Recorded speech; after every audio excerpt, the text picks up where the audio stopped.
Greetings, everyone, and welcome to the Occult Think Tank. My name is Greg. In this video, I am going to be explaining where I've been for the past few months and where I'm at now. To jump ahead a whole lot, right now I am in my own house, which is a hell of a change from where I had been back at the beginning of May when I ended up homeless. And I ended up basically going to the hospital and talking to somebody, and that was when they realized that largely what I needed was grief counseling. I ended up getting put in a psychiatric hospital because of being suicidal and so forth, because of my ex-girlfriend dying and feeling like my life was pointless at that point. The thing is, at that time, when I went there, all I had was my Army duffel bag. Now, you may be wondering, since I was in the Army, why didn't I just go to the VA? Well, this is where it gets the first part of the where I was getting screwed over kicked in. I did 6 years in the Army National Guard, but as far as the VA is concerned, I don't qualify as a veteran. And the reason I don't qualify as a veteran is I didn't go overseas with my unit back in 2009. The reason I didn't go overseas with my unit was I had a battle with the Army on the subject of extraterrestrials. And it was one, I was medically cleared in 90 minutes, but didn't matter.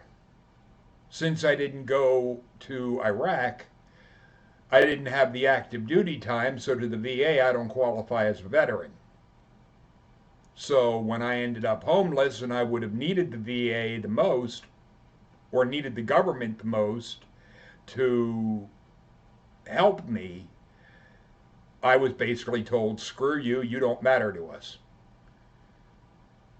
Well, when I ended up at the hospital to deal with the grief counseling, I quickly realized that I couldn't even talk about my ex dying without breaking down. And I had said it was like I have a live wire in my brain, that if I try to get near it or even reach toward it, the emotion would just come out and I couldn't stop it. It didn't take me long to realize that the more I tried to talk about it and go there type of thing, and I would break down, it would get easier each time. So what I basically was doing initially was, it was almost like I was intentionally grabbing that live wire in my brain in order to get myself emotionally to where I could talk about it. The thing is, during that first few days, I had a roommate at the hospital, and it was a young kid, but he slept 90% of the time. And when he was awake, his eyes weren't open more than like that much. It seemed strange to me. I didn't totally understand why he was there and so forth, but the fact that he wasn't awake most of the time, and when he was, his eyes were 3/4 closed, it started making me think something's wrong here. Well, he ended up being discharged, and then once the grief counseling was really, and I had gotten to the point where I was past that, the primary doctor that I dealt with wanted to push drugs on me. The first case where I snapped at somebody was when they had mentioned the aspect of drugging me. And I jumped down their throat big time because I don't need drugs. I don't like drugs. I have said doctors are nothing but legalized drug dealers. Well, I had also in my duffel bag, I had what I term my kids, which is largely it's an emotional connection I have with the girlfriend that I lost. It's Pinky, Crack, and Blue. Those three. And the reason, to give you a bit of a backstory on these guys, when I got Pinky, I had said at the time that God is like a pink monkey because I'd never seen a pink monkey. I had seen pink elephants, pink unicorns, but never a pink monkey. Well, I found this guy in a claw grab, and when I was with Vicky, my initial thought when I got him was about animating him. And a friend of mine had said if it would just be the mechanics, he could do it. And I said I would want him to have artificial intelligence, and he had said that's what I can't do. Because that gets into the aspect of AI. And I had talked about this years ago. When I got together with Vicky, she didn't like to swear at first, so she would say crack monkeys. And that's where he got his name. Because I got this one out of the same basic claw grab that I got Pinky. And it was something that Vicky and I had talked about, the aspect of animating them and basically all the implications from that. The thing is, they were in my duffel bag with me at the hospital. And I had said that I wanted to have them with me because the other one that I have is, I got this one at a different claw grab. I think this one was at a Walmart one. But this one is named Blue because I was like, well, we already have a crack monkey. I didn't really want to have a crack dog. And I saw blue nose, blue on his feet, so he got the name Blue.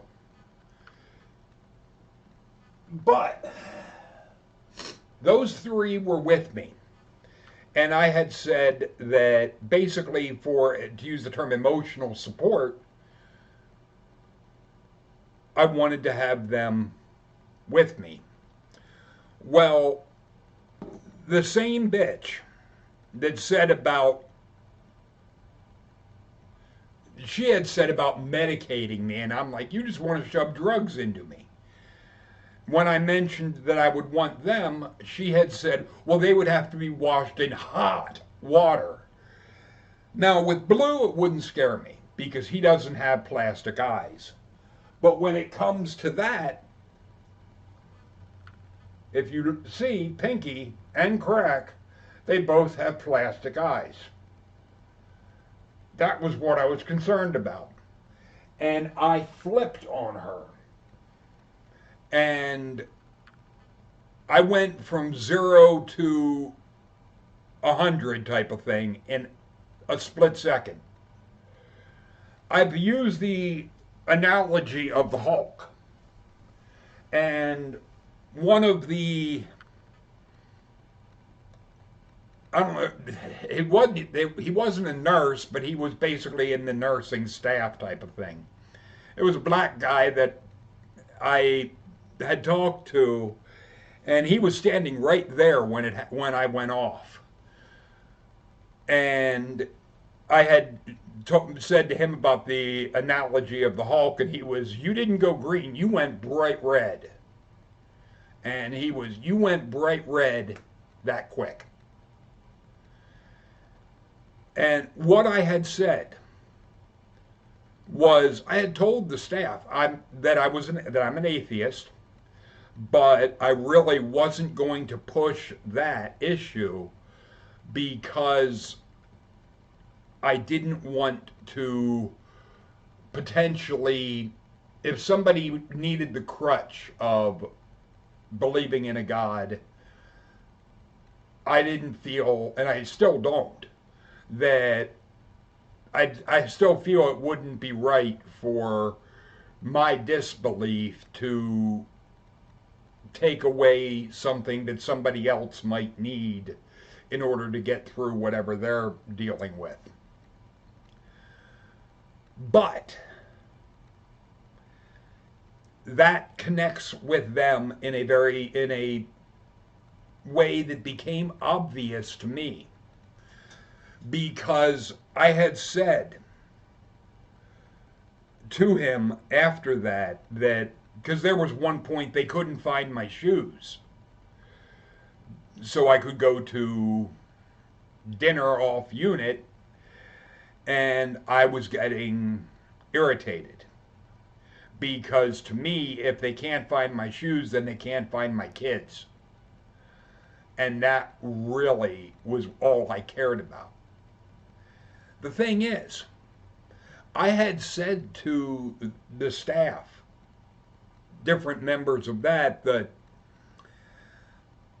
if there would be a God and it would care about us even to a tenth as much as I care about those guys, places like where I was wouldn't be necessary, because it would step in and do something to help people.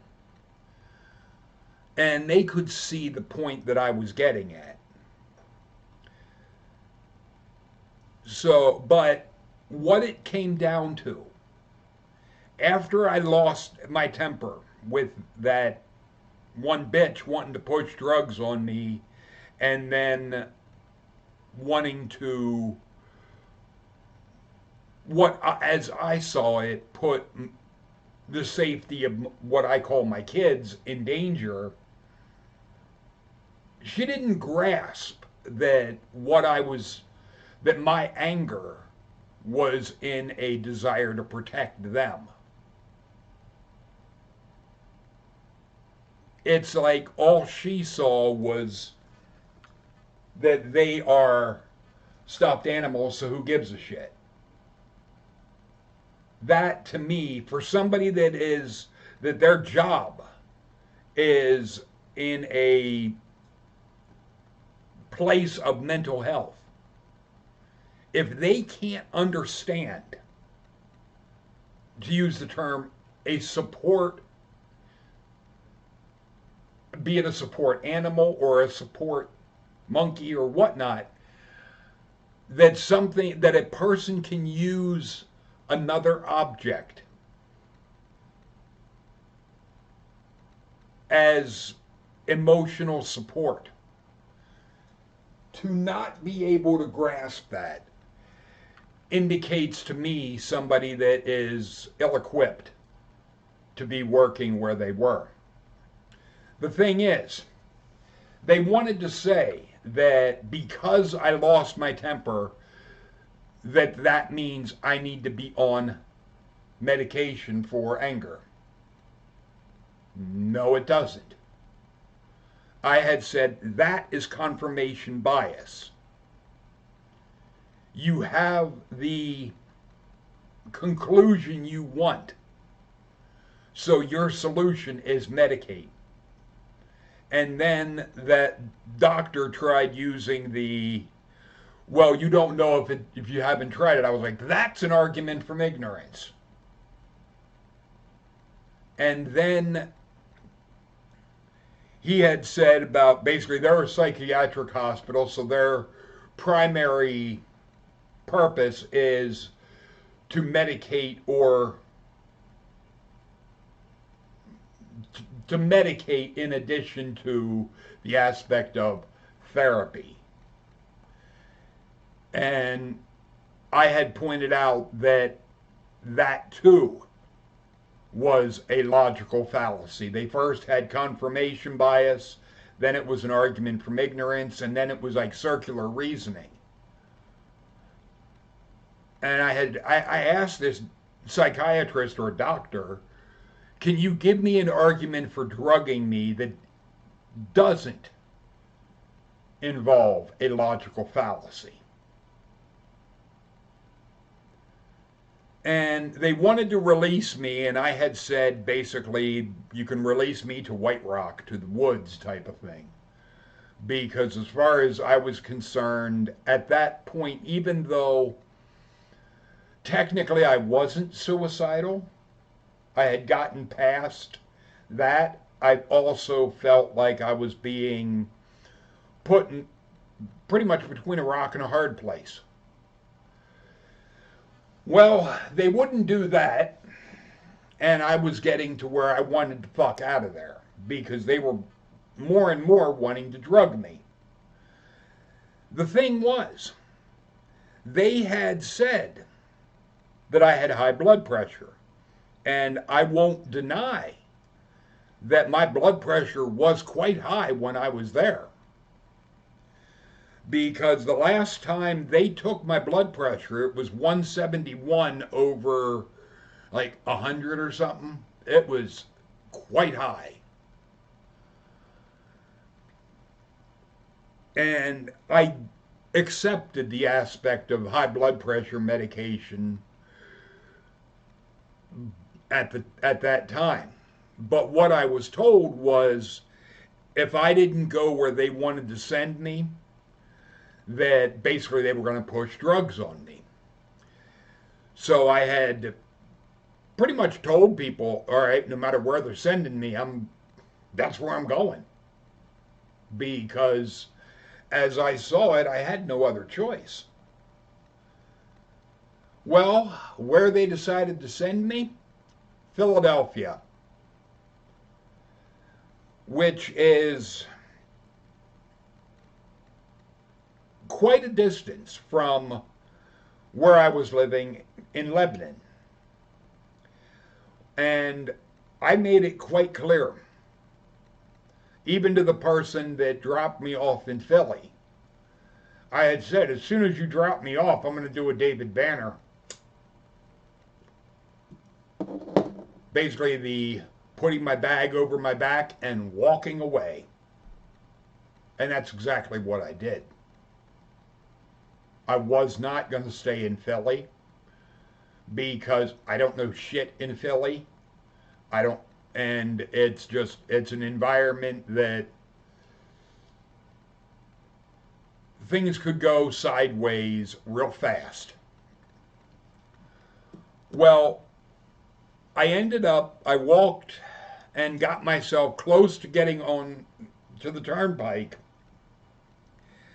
but my knees were starting to bother me. The thing is, I got on the turnpike for a little bit and I had to go to the bathroom, so I jumped the barricade and went into the brush, went to the bathroom, and it was as if Vicky, who was the girlfriend that I had lost, that she was in my, I could, it was almost like she was in my head, bitching. Basically, get the hell off the interstate. You don't belong on the interstate. And reluctantly, I walked back to Philly. The nice thing about Philly, because at the time I didn't have a cell phone, I had no method of calling anyone for help if I would need it. Well, I got back in Philly, and they had call boxes pretty much on every block. I didn't know when I picked it up, it automatically directed a call somewhere, and when the person that answered the phone, they answered it and said University of Penn. And I had asked, is this 911? And they asked, can I help you? And I was like, I guess not, because from where I'm at, I don't know if it's termed this way with you, but university to my brain meant college. So I hung up that phone and I figured, screw it, I'm on my own. And I ended up seeing ambulances that had said on the side, University of Penn. And after I saw a few of those, the light bulb went off in my head, and I was like, okay, now I understand. Well, I went pretty much to another call box, and they told me where I was, and they said, just stay there. The thing was, they took me to the hospital, and because I could barely walk, my knees were in bad shape. I found out at the hospital in Philly I have arthritis in both my knees.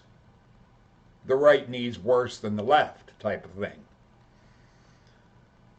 And they had given me an ace bandage for some support for my right knee. But before releasing me, they checked my blood pressure when I went in, and I had said normally my blood pressure is about 150.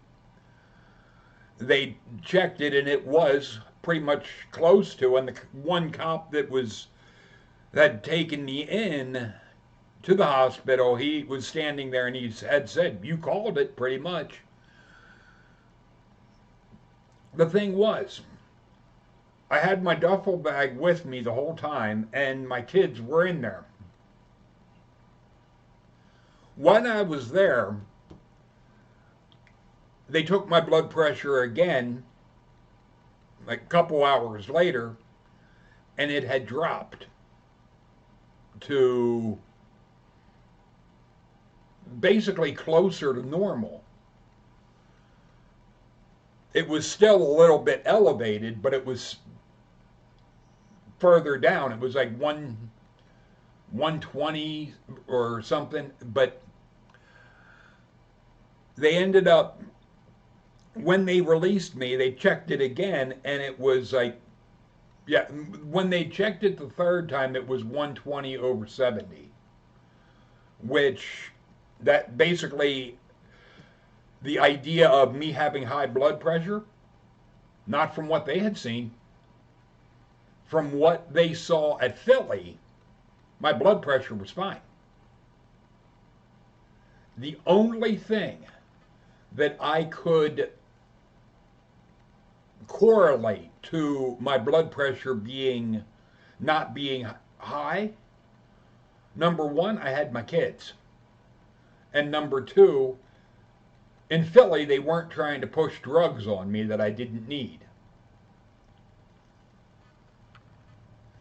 Because they had done x-rays of my knees and so forth, and they even did, I think it was an EKG, where they put electrodes and so forth on your chest. Well, I don't have any chest hair. They did that twice. I didn't care. I think the second time they did it, the woman did it just because she could, and I didn't care. It didn't faze me because not having any hair on my chest, they could put that crap on my chest all day long type of thing, and it wouldn't. Okay, so what? But the hospital was nice, and they got me a bus ticket, not a bus ticket, they got me a cab ride to a bus station. And I had enough money to get a bus ride out of Philly to pretty much a shit town right outside of Philly. And because I had told them, even at the hospital there, I don't know Philly. And to me, my best course of action would be to get back to where I know where I'm at. And they actually agreed with that. And they helped me getting me the cab ride to the bus station, and then I could take the bus type of thing. And when I got off the bus, I thought I was walking in the right direction. It turned out I was walking back to Philly. Well, when I got myself turned around, I was irritated. My knees were starting to bother me again. I tried asking if I could go to the bathroom somewhere, and they said I couldn't because of the whole COVID thing and so forth. And I was just, Rrr. And that was where the first part of what I've come to term as synchronicity, that just when you need something the most, things happen. Somebody had stopped and asked me if I needed a ride or where I was going, and I told them Lebanon, and they gave me a ride, not as far as I needed to go, but closer in that direction. The thing is, that happened frequently. The thing is, the first night I ended up sleeping, I wouldn't sleep in public. When it came to getting dark, I would try to find somewhere that would have trees, a wooded area, somewhere that I could use the term hide. And I had come across a location that was basically a wooded area, and it was right next to a convenience store. And I was thinking, this is perfect. The thing is, that first night was really therapeutic for me because I couldn't really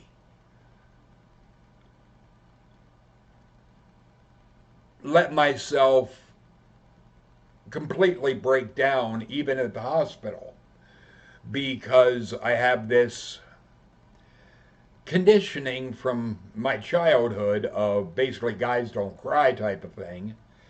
But when I was in the woods by myself with my kids, I could. And I did. And the next day when I woke up, I felt my mind was clear. And it was because the thought with these guys, when I was with Vicky, her and I had talked about the aspect, because I had said I would want these guys animated.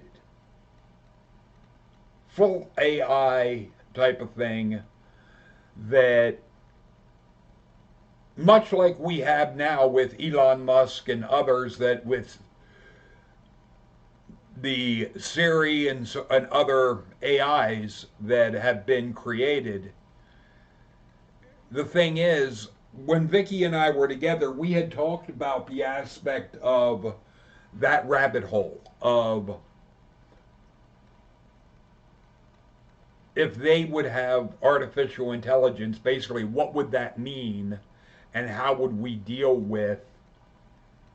And I had even asked at that point, how would they deal with, like, if she would die? And that was even a subject when her and I were together that was, it was difficult for her to talk about that because she knew that that time was coming just as I did. But the thing is, that is something, the aspect of AI, it could be good or it could be very bad. The thing is, emotionally,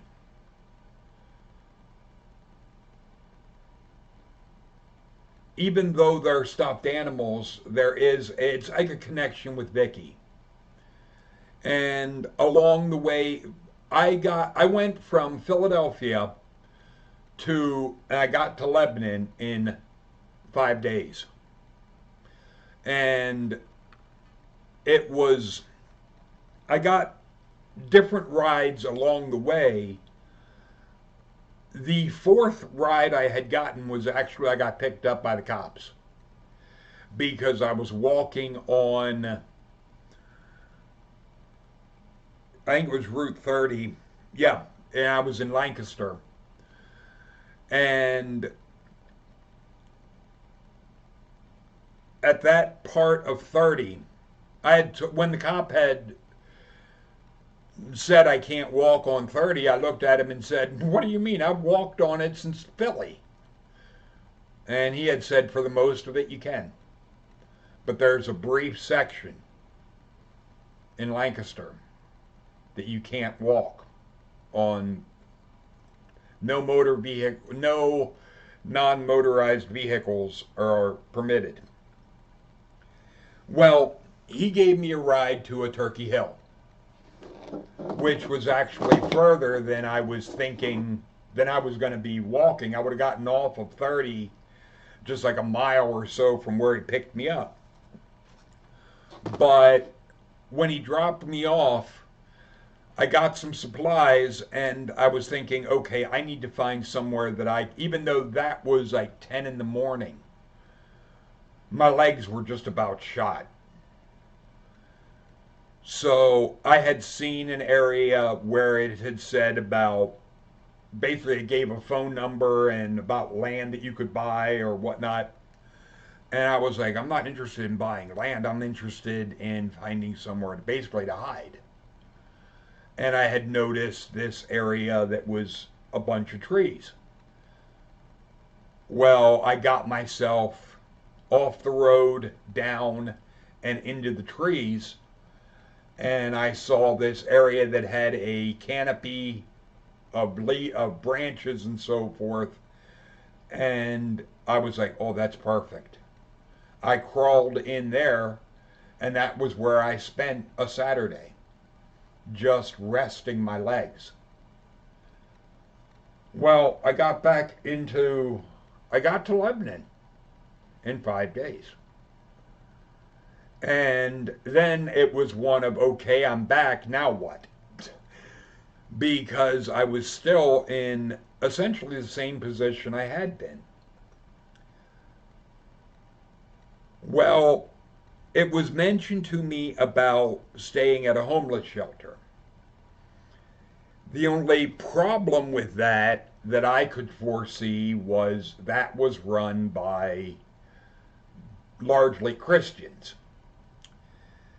And I figured, all right, I can just bite my tongue type of thing and deal with it. Well, that worked for about 3 weeks. But during that 3 week period, I had the thought at one point of I needed to secure my foot lockers because that was something that started pressing on the back of my mind of go get them and make sure they're secure.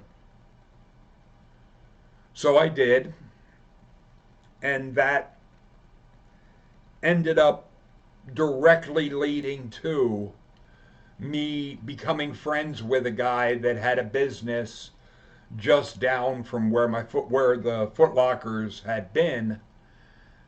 And the day that I went and got them, it was hot. And I had stopped at their landscaping place and I asked him if I could use the bathroom. And he had said yeah. And after I went to the bathroom, him and I were talking, and that was where I started to explain to him what had happened. And that day he helped me by basically we put the Foot Lockers in his truck and he took them back to the shelter where I was staying. Well, fast forward a little bit, I ended up getting kicked out of the shelter because I wouldn't buy into their Jesus bullshit. And it was just, it felt like, and that was actually 3 days before I was to have an orientation with a security, as a security guard. I ended up staying at the landscaping. They had a building off of their main building. The first night it was basically like sleeping in a barn. But to me, at that point, I was just in sheer survival mode. I had my orientation, got the job, and then it was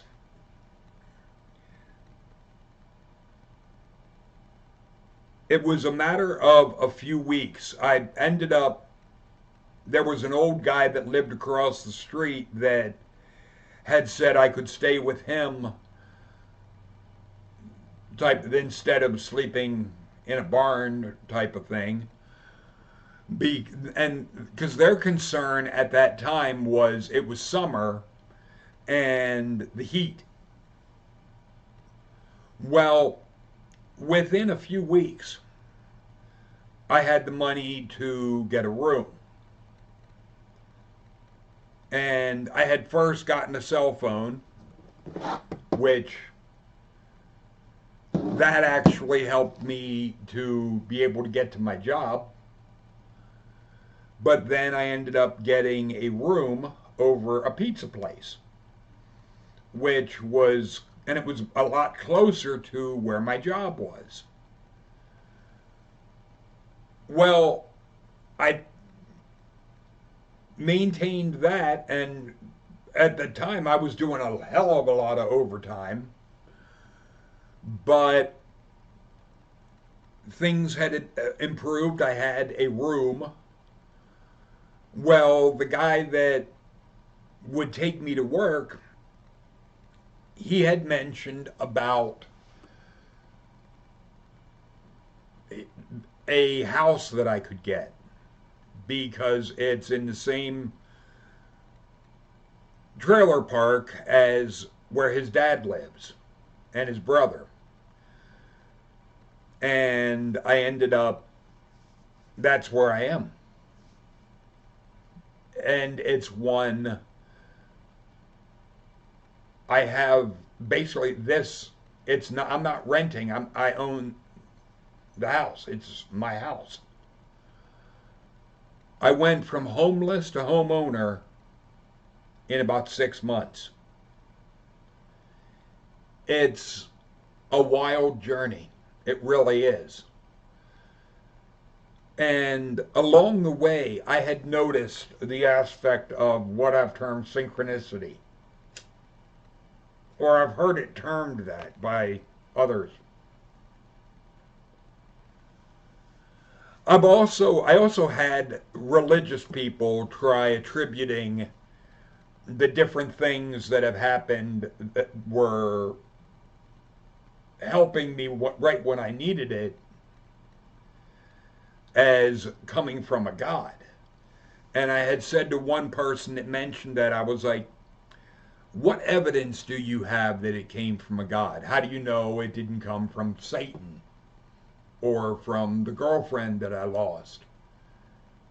How do you know it came from your idea?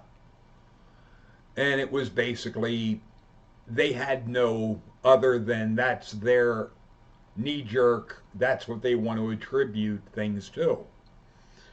But my big question to the Christians is, why the hell would a God do things to help an atheist? Why wouldn't it be a Satan that does things to help an atheist? I don't believe in either, but be that as it may. But because the thing is,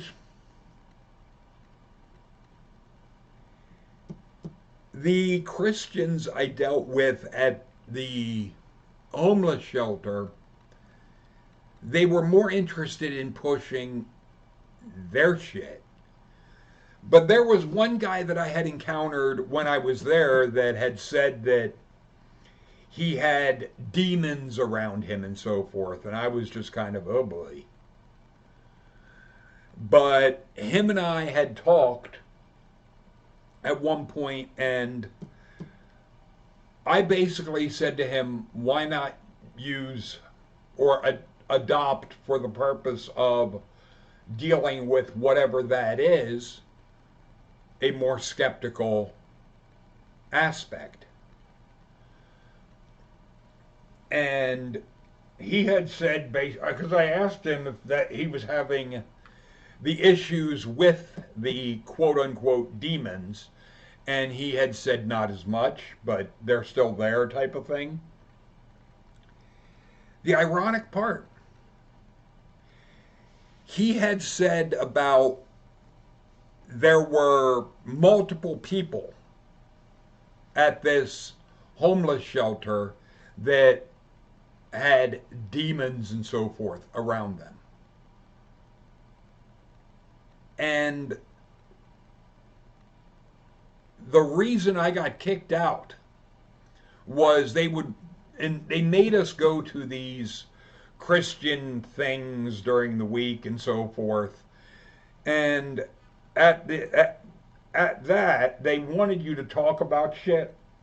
Well, when I would talk about things, I would talk about things that have happened in my life from the mindset of an atheist, because I'm an atheist. Well, essentially that was what they had an issue with, and I just thought that's kind of fucked up.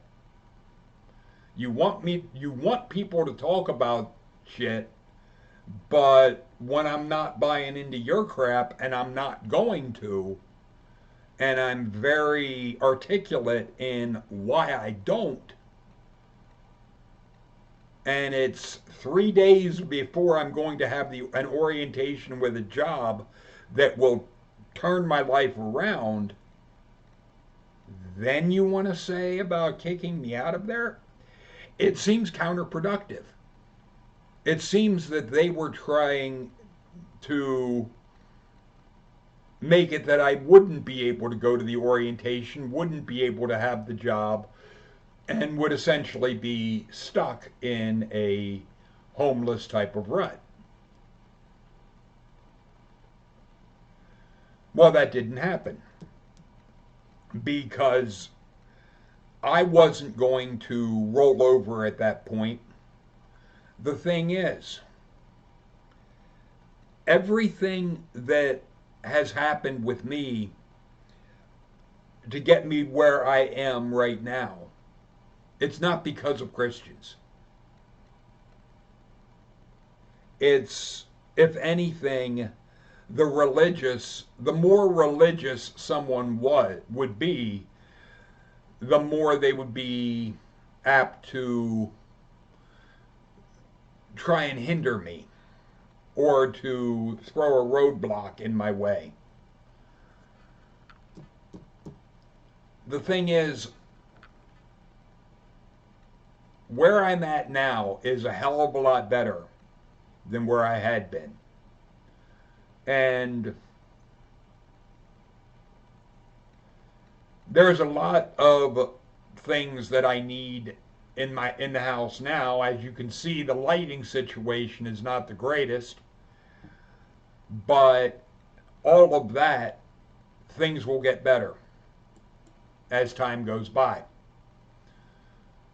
But I also realized, and I'm going to be creating what would be, my first thought was, would the term be an altar? And I was talking to a friend of mine that is a theistic Satanist, and I had said, would it be an altar or a shrine?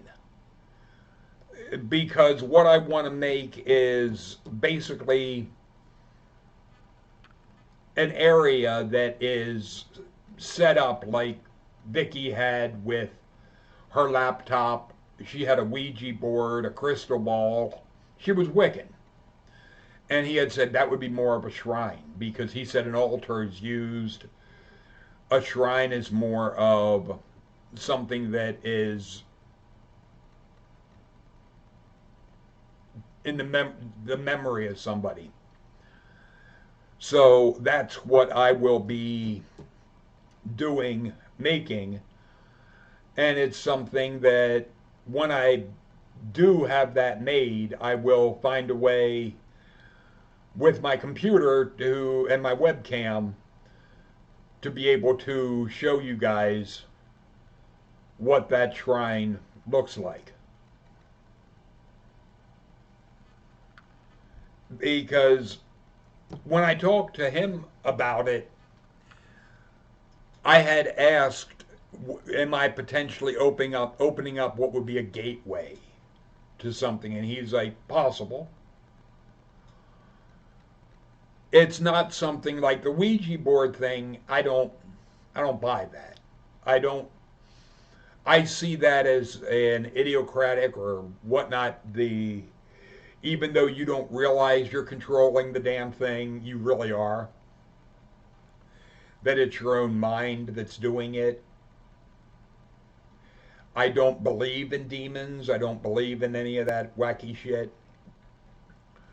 So it's not something that I would use to try and talk to anything. But my thought was, and still is, the aspect of, if there is an afterlife type of thing, making that somewhere that would be like Vicky would have had it. The thought that goes through my mind is, if there is an afterlife, basically, could that be a magnet for her? Or a beacon? Something that she would recognize and be, in a sense, drawn to? I don't know. It's one, I don't know what will happen after creating the shrine, but it's also, you probably have noticed I'm not wearing my teeth in this, and that gets back to the aspect of COVID. Because during the whole COVID thing, and I had to have a mask from here down, I realized, and it was when I was working with Vicky, I had said to her, there's no point in me wearing my teeth if I have to wear a stupid muzzle. And that was where I had just stopped wearing them. And then when I tried putting the bottom plate in, I realized it no longer fit. That something with my jaw and so forth had changed to where the bottom plate no longer fit. So that would be a matter of going to a dentist and basically being fitted for false teeth again. But that's something that I'll do down the line.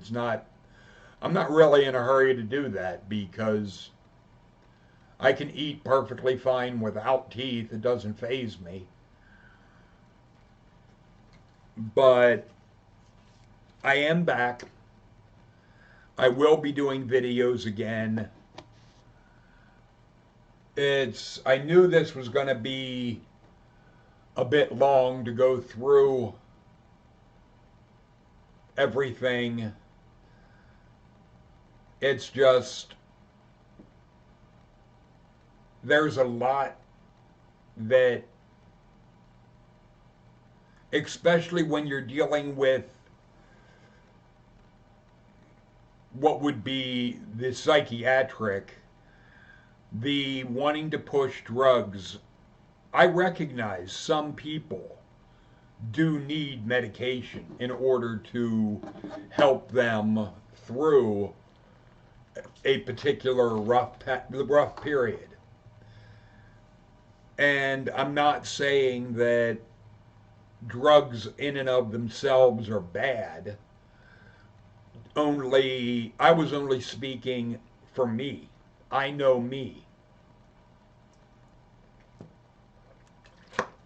And I knew even then I didn't need that because I had also told the doctors I don't know what your drugs would do to me. And if there is even a remote chance that the drugs would take away my ability to contain the anger, then basically that would make things worse, not better. And when it comes to that, doctors, they're guessing. They don't know if something will help you or not. We'll try this, and if that doesn't work, we'll try something else. Well, if what you give someone has the opposite effect, you're not going to make them better, you're going to make them worse. Plus, that's not only putting them in danger, especially when you're dealing with somebody that, if it's an anger thing, an anger issue, if you give them a drug that makes them unable to control it on their own, then they're a danger not just to themselves but to everyone else. To me, that's a risk that's not worth taking, especially when the person like me is saying, I don't need it. And everything that I would show, even though I could get angry, my anger was very focused, like a laser, on what had pissed me off. It seems the guesswork and so forth, and my aversion to being medicated does tie into another subject that I did a video on, where basically I had an antipsychotic pushed on me. And that was where, I think it was in the video I did on near-death experiences, that when I didn't go to Iraq with my unit,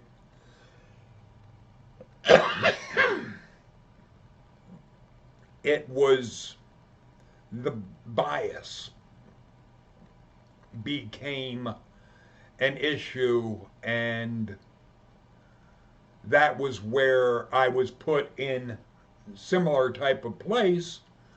But that time a doctor had pushed the drug Haldol on me, and then a week before I was to be released, he doubled the dose. for no reason, just because he could. And that was what I think directly led into the when I was released on that Friday the 13th and ended up trying to overdose, that directly led to, which was why I had the massive aversion to anyone wanting to push drugs at me because of what my experience was with places like that and drugs. The thing is, my reasons for having such strong emotions against their wanting to push drugs were never taken into consideration. It was never considered that this is what leads to this, and being okay, his reaction is normal.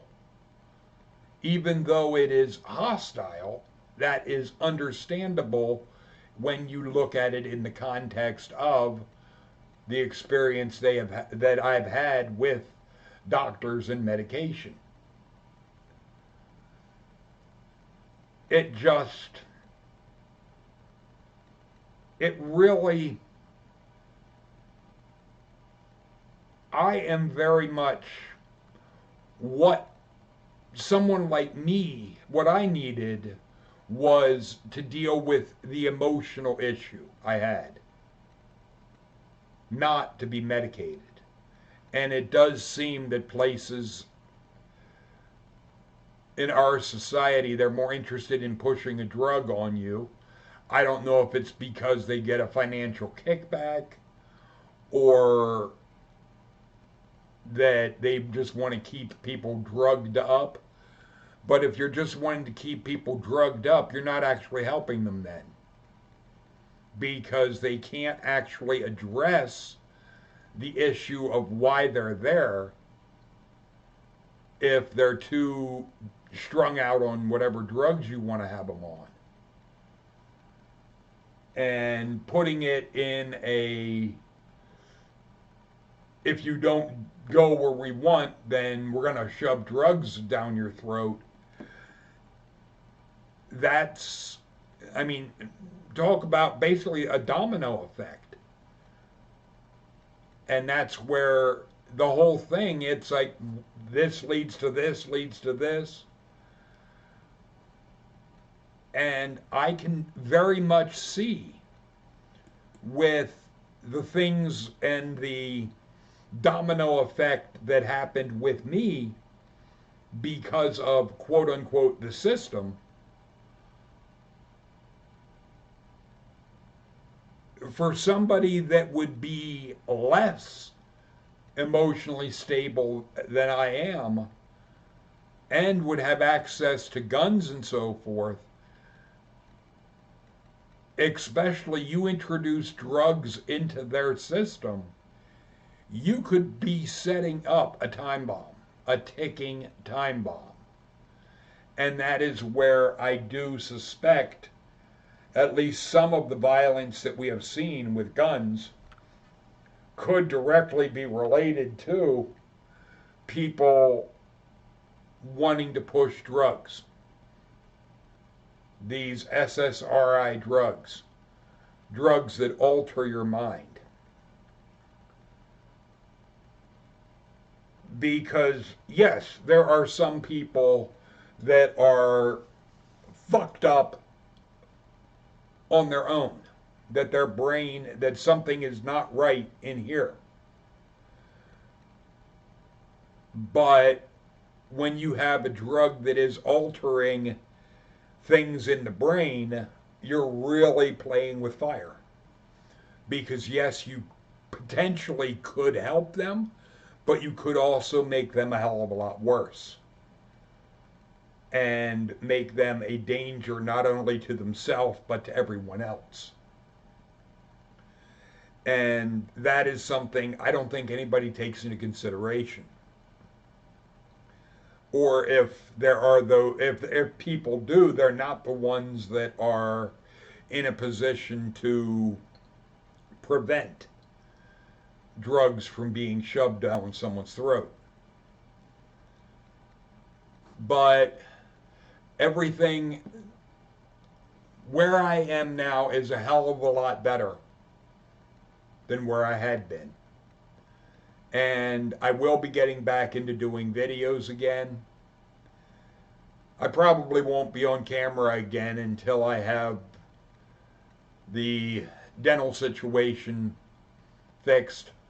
But I wanted to do this video on camera just to show you guys, yes, I'm still around, I'm doing good, and mentally, emotionally, I'm in a hell of a lot better place than I had been. But feel free to leave your thoughts and comments in the comment section. Later, people.